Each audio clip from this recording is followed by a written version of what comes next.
Since theory crafting means very little in Marvel Strike Force nowadays, it's all about building up the best teams and using them in the proper game mode. And in this video, I'm counting down the best teams for you to build based on the 4 major game modes in MSF now: Arena, War, Raids, and Crucible. And we're also revealing our honorable mention picks. So if you already joined me as I count down the best teams in all of Marvel Strike Force today, then you know what to do.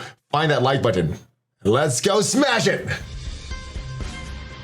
ValleyFlyin.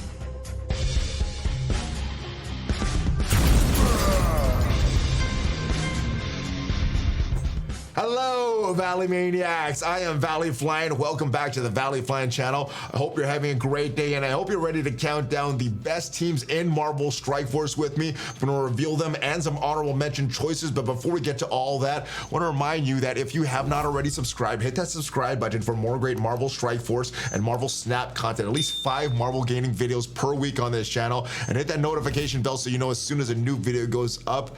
And if you've already subscribed, thank you and welcome back. We're talking about the best teams in Marvel Strike Force today based on the 4 major game modes, and they are ranked, in my opinion, in this order: Arena, because you get power cores there. That is one of the major sources of power cores.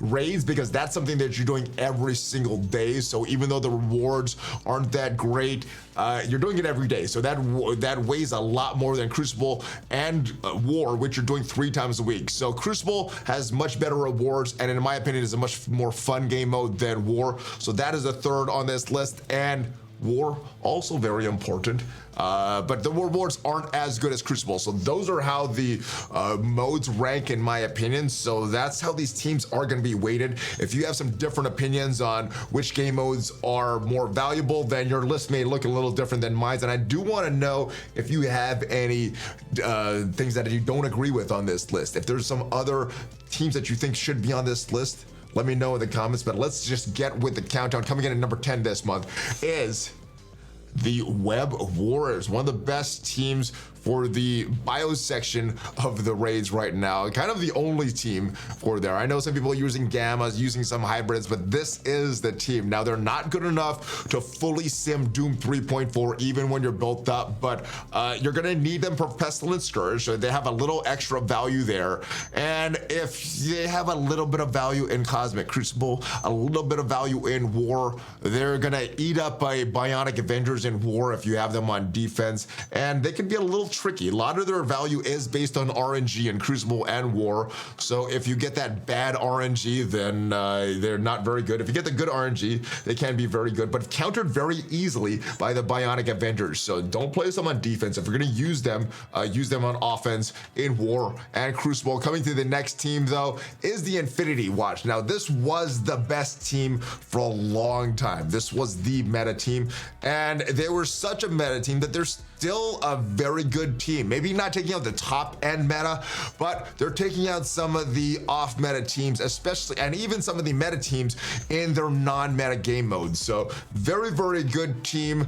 They've lost value in Arena. They've lost value in the raids, but they're still very, very good at War offense and Crucible offense. You could also use them on defense to annoy your opponents, but I think they're better served on offense. And Infinity Watch, one of the best, the best team 2 years ago, still one of the best teams in the game right now for some non-meta characters or sort of non-meta teams that you're trying to counter. Let's move on to the next part of the list, and this is the Secret Avengers. This version of the Secret Avengers with Kestrel, with Shang-Chi. This is a raid staple for the skill section of the Doom raids right now. Now, sometimes as a sacrifice team in skill, I bring in some of the members of the previous team, the Infinity Watch. I bring in Gamora and Moondragon as a sacrifice team to get rid of that second node Morbius, and then I bring in these guys. They smash the first node, they smash the second node after Morbius is dead, and then that boss node I think is a little easier than the second node there. But this is the team for the raids. They're doing very well, and they are still very good counters on Crucible offense,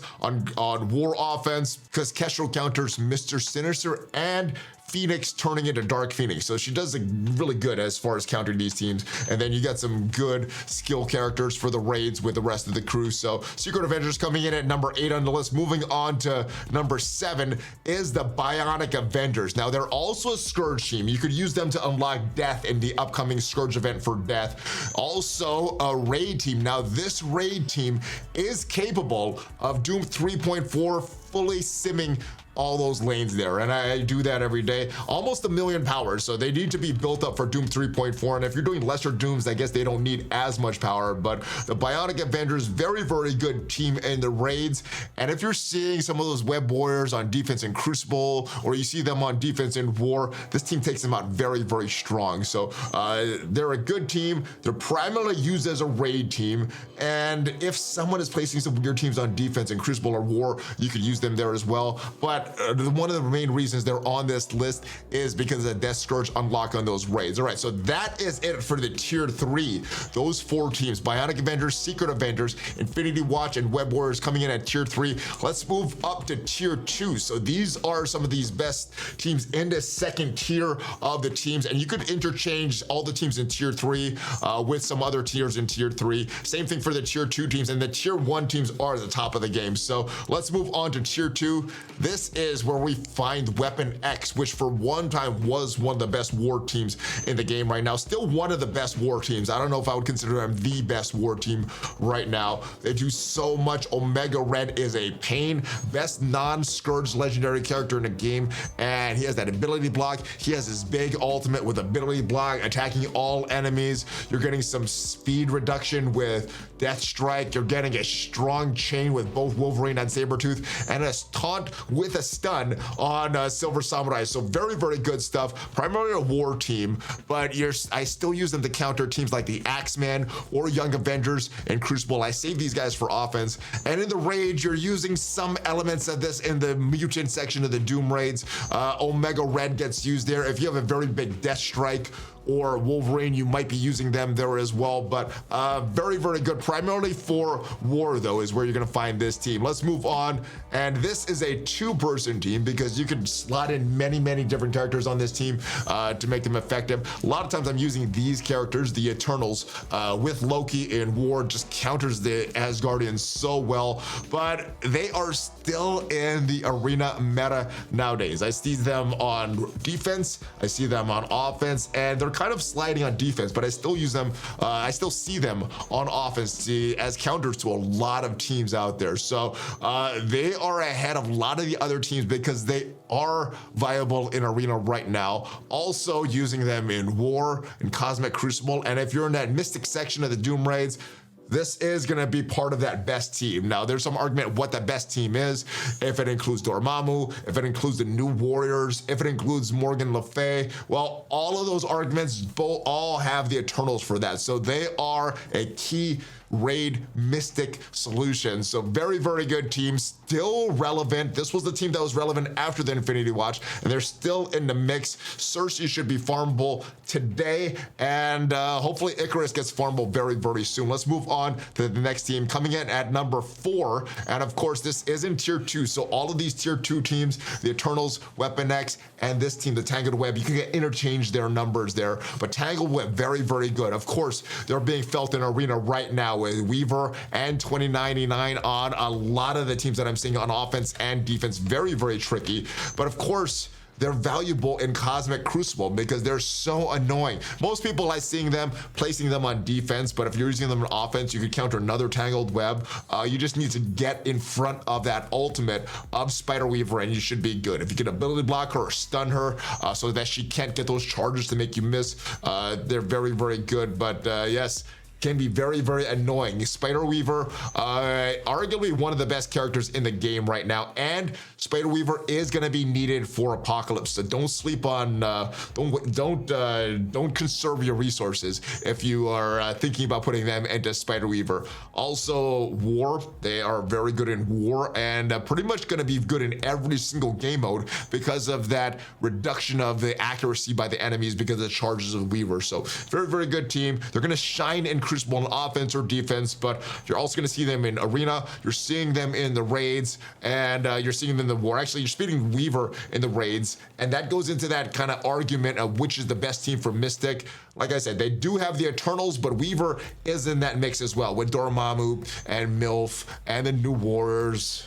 Weaver is there as well. So very good raid team, arena team, war team, Crucible team. They just do everything. And let's get to the top tier. Now, I don't think it's a surprise that these horsemen are the best teams in this game. This is the order that I have them in right now, but of course you could interchange all of these tier 1 teams. So let's go and talk about the team that I have at number 3 right now. And that is kind of by default because somebody had to fall at number 3, and that is these guys, the Unlimited X-Men. Obviously, Rogue is in a lot of the arena comps right now on offense and defense, so these guys do get that arena nod. They're going to be really good in war, but they're going to shine in Crucible. This team can take up pretty much any team on defense in Crucible.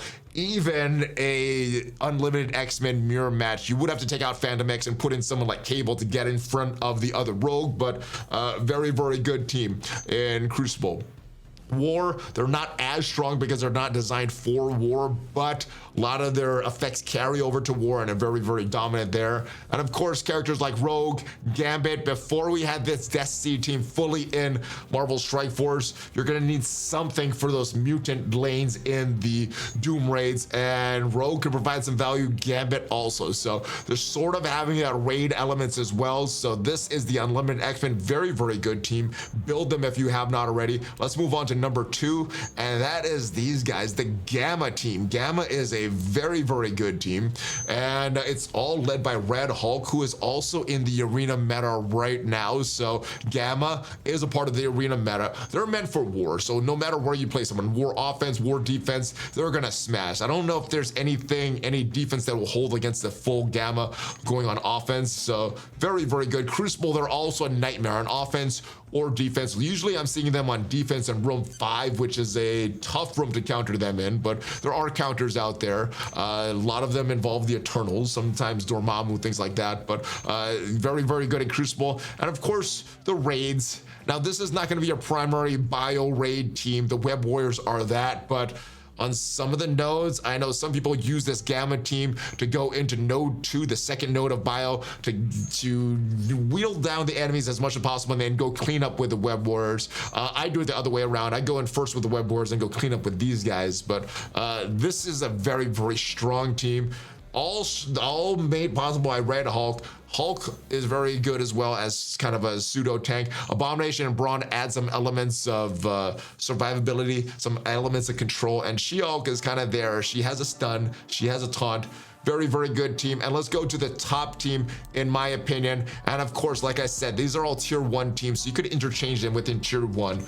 And it is the Darkhold team. I don't think any team has surpassed them yet, although many hybrids have surpassed this team in arena. I think you're still seeing some Morgan Le Fay in the arena meta right now, although I'm seeing her less and less and less. So this may be at the bottom of tier 1, but at least for this list right now, I have them on top of tier 1. Wong is also very good, just made farmable a few weeks ago, so you can start to get his shards. Still no way to get any shards for Agatha, but Doctor Strange is in that arena orb, so very, very good team. Now, where are they shining? Well, they're still around in arena. We're just seeing them less and less and less with Red Hulk and Rogue and Dormammu and Weaver and teams like that, but still involved in arena. In war, they are one of the top teams, especially when paired with Dormammu. The Dormhold is a tough team to counter unless you have a team like the Gamma team. Crucible, you're gonna need to choose whether you place them on defense to make it a nightmare for your opponent, and you could save some of your offense teams, or make it easy for your opponent and save these guys for offense. It's up to you, but they're going to shine wherever you use them.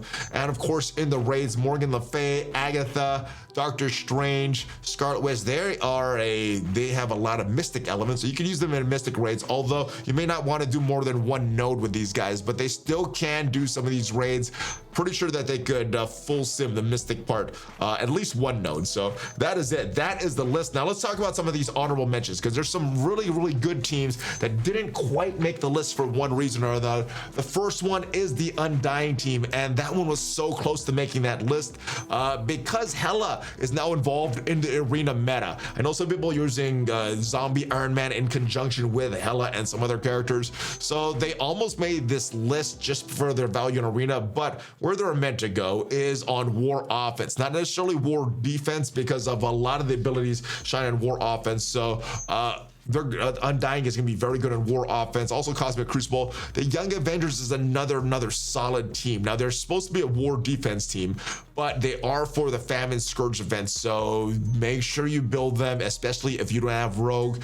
And they're going to give you a lot of value on defense or on offense in Cosmic Crucible. The War Dogs, one of the new war teams coming up. Reviews have been very positive about this team as far as their value and what they could do in war. I don't see a lot of value outside of war for that team, so that's where they lost a little bit of value. But as far as in war, War Dogs very good. Same thing with the Underworld team. Now they're losing a little value because Mr. Negative has never been made farmable from a free-to-play perspective. And I guess you could say the same about Black Panther 1 million BC and Nakia, but they're newer characters. You seem to have skipped over the event for Mr. Negative, and that's what's kind of holding them back in war. Underworld is very good on war offense and war defense though, and I think we'll start to see more of them as they make those Mr. Negative shards more and more available. But that is it, guys. Let me know what you thought of this list. Do you agree with it? Do you value these game modes a little different than I do? And would you switch this up? Now, of course, there are those tiers that I have, and you could interchange some of these teams within those tiers. But do you feel that a team would belong in a higher tier or a lower tier, or one of the honorable mentions that either I mentioned or didn't mention? Should they be on this list and one of the teams removed? Let me know your opinion. I will see you guys next time, though. Have a great rest of your day. If you haven't already subscribed, hit that subscribe button. Check out Amazon Coins. They have sponsored many videos, and you can save up to 20% off all of your in-game purchases with Amazon Coins. And of course, TeePublic for some of your greatest Valley merch out there. I will see you guys next time. Have a great rest of your day. Hulk fist bump, ValleyFlyin out. Have a great one, guys.